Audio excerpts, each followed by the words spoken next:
Bahujan Samaj party Mayawati ने कल अपने करीबी रिश्तेदार और पार्टी के एक बड़े नेता अशोक सिद्धार्थ को पार्टी से बाहर का रास्ता दिखा दिया। ये पहली बार नहीं है। पिछले 6 महीने में अगर आप देखें तो ये तीसरा ऐसा मौका है जब पार्टी ने, बसपा सुप्रीमो मायावती ने अपने ही पार्टी के नेता, कार्यकर्ता, किसी बड़े नेता को, वो नेता जो एक दौर में मानवर साहब काशीराम के साथ जुड़े रहे, उन नेताओं को पार्टी से बाहर का रास्ता दिखाया है। अभी तो आप अशोक सिद्धार्थ को तो कल ही निकाला है। इससे पहले 2 महीने पहले जब आपको याद है कि जब इग्रामपुर के एक जिला अध्यक्ष होते थे, नाम है उनका सुरेंद्र सागर, उनके बेटे की शादी हुई है आलापुर में समाजवादी पार्टी के जो विधायक हैं त्रिभुवन दत्त, उनकी लड़की के साथ। ये शादी हुई नहीं, उधर इस्तीफा तुरंत ट्विटर पर पोस्ट हो गया था कि इनको पार्टी गतिविधियों में लिप्त हैं सुरेंद्र सागर जी। और वो नेता जो 30 साल मतलब रामपुर का जिला अध्यक्ष रहा है बहुजन समाज पार्टी का, मतलब मानवर साहब काशीराम का जो पूरी मुहिम थी वाम से, उस दौर का वो नेता था। अशोक सिद्धार्थ जिनको निकाला गया है, ये भी इन्होंने अपनी शुरुआत जो है एमएलसी से की थी। ये पहले विधान परिषद सदस्य रहे और इससे पहले डॉक्टर थे, थे तो अचानक इनकी मानवर काशीराम से इनकी मुलाकात हुई थी। इसके बाद ये वामसे में काफ़ी एक्टिव रहे अब जाके। और सबसे बड़ी बात यह है कि जो नेशनल जो कोऑर्डिनेटर हैं, मतलब बसपा सुप्रीमो मायावती के बाद दूसरा जो सबसे महत्वपूर्ण पद है पार्टी का, और उसके जो हैं आकाश आनंद हैं उस पद पर, उनके ससुर हैं ये अशोक सिद्धार्थ। तो आप सोच लीजिए कितने करीबी रिश्तेदार हैं। इसके बावजूद बसपा सुप्रीमो मायावती ने इनको पार्टी से निकाल दिया। कुछ लोग कह रहे हैं कि भाई ये जो दिल्ली विधानसभा का जो चुनाव परिणाम आया है, 1% भी वोट नहीं मिला बसपा को, तो ऐसा तो है नहीं सिर्फ परिणाम सिर्फ दिल्ली में आया है। दिल्ली में तो वैसे भी बहुत ज़्यादा आधार नहीं है। यूपी बाई इलेक्शन में तो बहुत बुरी स्थिति थी। इसके बाद ही बसपा सुप्रीमो मायावती को कहना पड़ा कि भैया अब हम बाई इलेक्शन नहीं लड़ेंगे, बल्कि हम देख रहे थे कि उपचुनाव बहुजन समाज पार्टी नहीं लड़ती थी। आपको याद है ना, जब लोकसभा चुनाव 2014 के बाद जो बाई इलेक्शन हुआ था, जब फूलपुर में और गोरखपुर और एक और सीट थी पश्चिमी यूपी की, इन तीनों सीटों पर जब बसपा का उम्मीदवार नहीं था, इसके बाद जो है समाजवादी पार्टी के तीनों सीटों पर जीत हासिल हुई थी।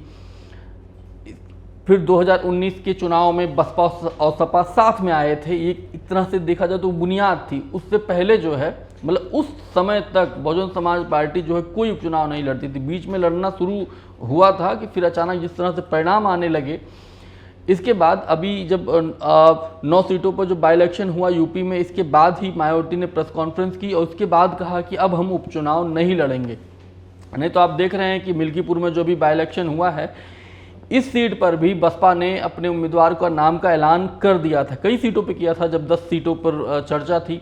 बाद में एक कोई पिटीशन फाइल थी हाई कोर्ट में, उस पर सुनवाई नहीं हो रही थी, डेट पे डेट मिल रही थी, तो चुनाव आयोग ने इस पर छोड़ दिया। 9 सीटों पर इलेक्शन कराए और उन इलेक्शन के बाद ही जो है मायावती ने घोषणा की उपचुनाव नहीं लड़ेंगे। इसलिए आप देखिए कि मिल्कीपुर में अनाउंसमेंट हो तो गया था, लेकिन इस बार बसपा का कोई उम्मीदवार नहीं था। चंद्रशेखर ने अपना उम्मीदवार दिया था वहाँ पर। तो मायावती ये कोई पहली बार नहीं कर रही हैं। मायावती के बारे में कहा जाता है बहुत ही सख्त फैसले लेती हैं। हमने वो दौर भी देखा है जब 2007 में फुल मेजोरिटी के साथ बसपा सत्ता में पहली बार यूपी में आती है।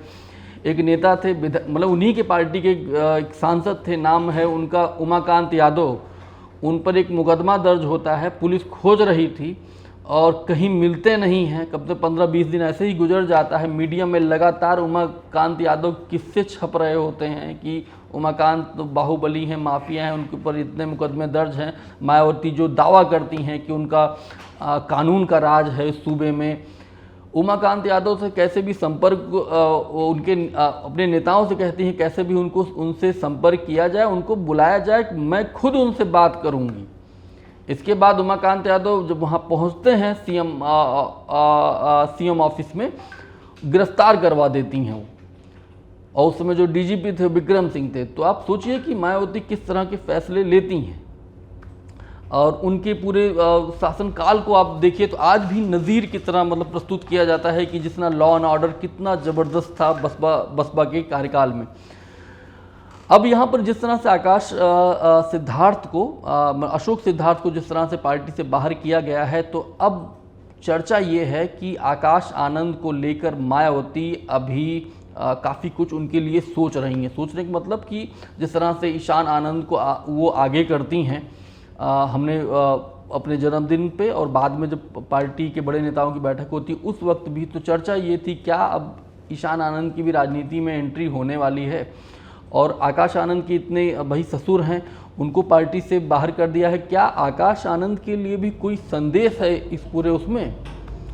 बहरहाल अभी आने वाले समय में हो सकता है कि 2-4 महीनों में ये बात पता चले कि क्या आकाश आनंद ही कुछ ऐसा तो नहीं कर रहे हैं कि अब उनको तो पार्टी से भाई पद से हटा सकती हैं। पार्टी से हटा देंगी तो एक तो वैसे भी बहुत सारे जो बसपा का जो आधार है धीरे धीरे करके जो कम हो रहा है, उधर चंद्रशेखर की तरफ से भी चुनौती मिल रही है।